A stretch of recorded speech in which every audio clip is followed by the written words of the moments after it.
Hey everybody, this is Devin Edwards' favorite manly recipes.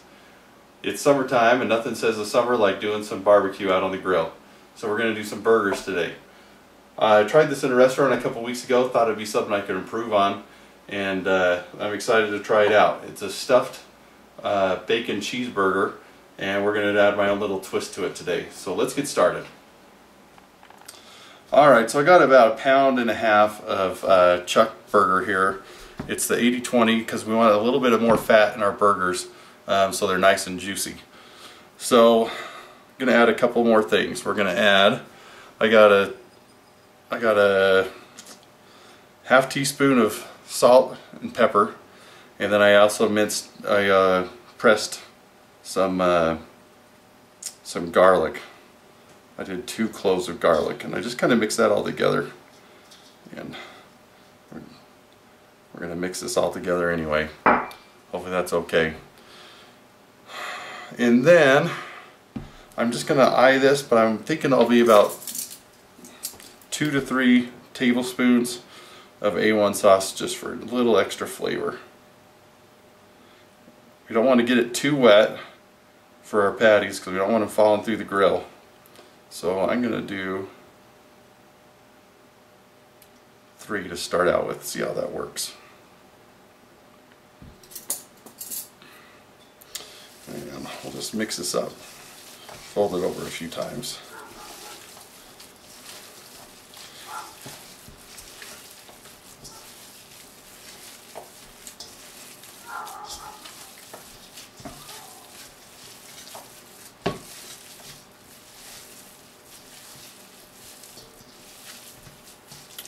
Alright, that looks like it's pretty good. Still a good consistency to it. Doesn't seem too wet. I think that will be fine. So I'm going to stay with the 3 tablespoons of the A1. Alright, let's make some patties.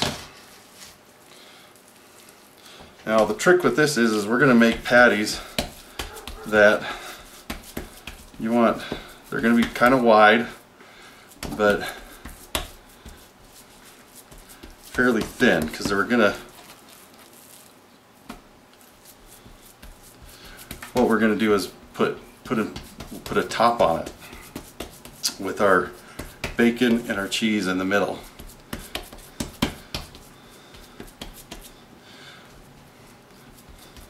Alright, that looks pretty good. Let's I'm gonna go ahead and make the rest, and I'll see you in a minute. Okay, I've got my patties all made here and they're ready to go. Again, they're pretty thin because one's a top and one's a bottom. So let's load these up. I just got some cheddar cheese here. We're just going to put a nice portion on each one.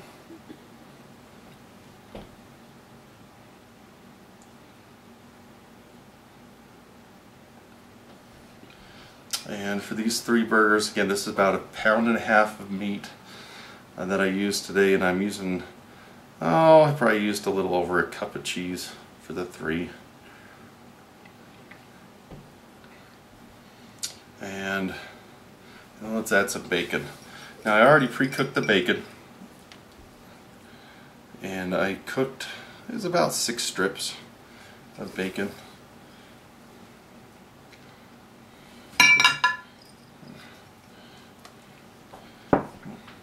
I could use a little bit more.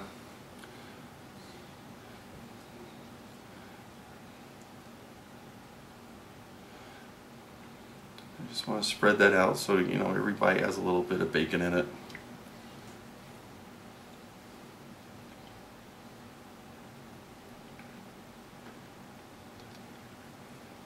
And again, you can add more bacon if you'd like. Next time I do this, I probably will add a little bit more. It didn't go as far as I thought it would, but it still looks good. Alright, now let's put the tops on. Now, if you've been on my sister's website, you know they have the Juicy Lucy burger, and this is similar to it. Again, you want to get those edges nice and sealed so all that cheese doesn't pop out during your cook.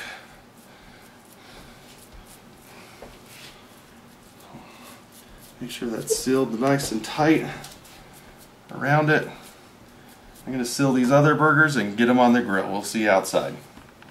Alright everybody, we're outside and I got my grill going. This is a smoker, but it has a grill option, and I'm just trying to get it up to heat.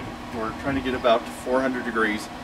Cooking with the wood does kind of create a different flavor than cooking with gas that I prefer.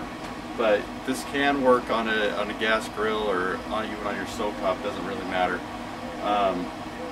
Because we're not really using the smoking function today. So I'm going to let this go ahead and get up to about 400 degrees and we'll put these burgers on. Alright, we're almost to 400 degrees now, so I'm going to go ahead and put the burgers on. Let's get this going.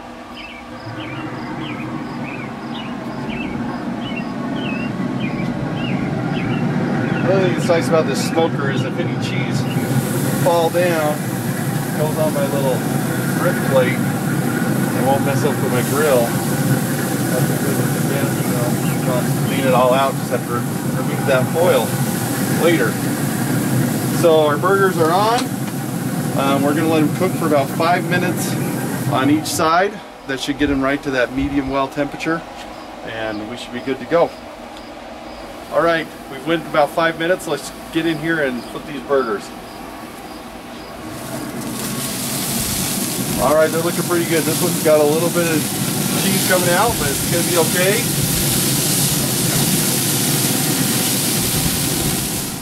Alright, we've let another 5 minutes go past. We're going to check these burgers now, see how they're doing.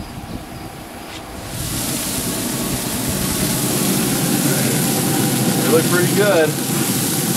Flip them again. That redness, that just comes from that wood rather than the gas heat. That's normal, that's how they're supposed to look. They look nice and juicy. Let's have them cook for a little bit longer, and then we're going to put some cheese on top and check their temperature. Alright, so I've let them go about 3 more minutes, and that's brought them up to the temperature about 155, so we're right at that 160 mark, or close to. So we're going to put our cheese on top and then toast up some buns. So let's see how they're doing.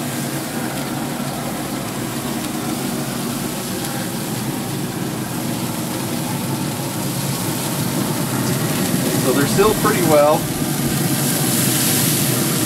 Got some cheese coming out a little bit on two of them, but one looks real good. So let's top them again with some Swiss cheese.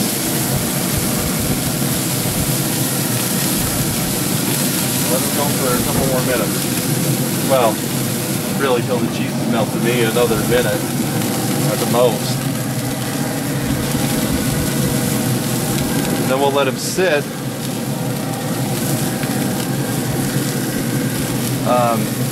For about another minute. When they're off the grill, just kind of let those juices redistribute, so when you bite in, it doesn't burn you. Let those sit and toast up, and the cheese melt. Alright, we should be good to go. They should be done. Let's check them out. Hey, they look great. We got our Swiss cheese melted on. Gonna put those right. These look good. Alright, we got our burger ready. Let's cut into this, see how it looks. So we got our cheese in the middle, it's all gooey and ready to go. Got a little tiny smoke ring, which that doesn't really matter, you know, it's because you're cooking so fast you're not going to get a smoke flavor, but just how the meat distributes, you'll get the smoke ring. But these look great. I'm excited to eat. Let's get it on the plate and eat some dinner.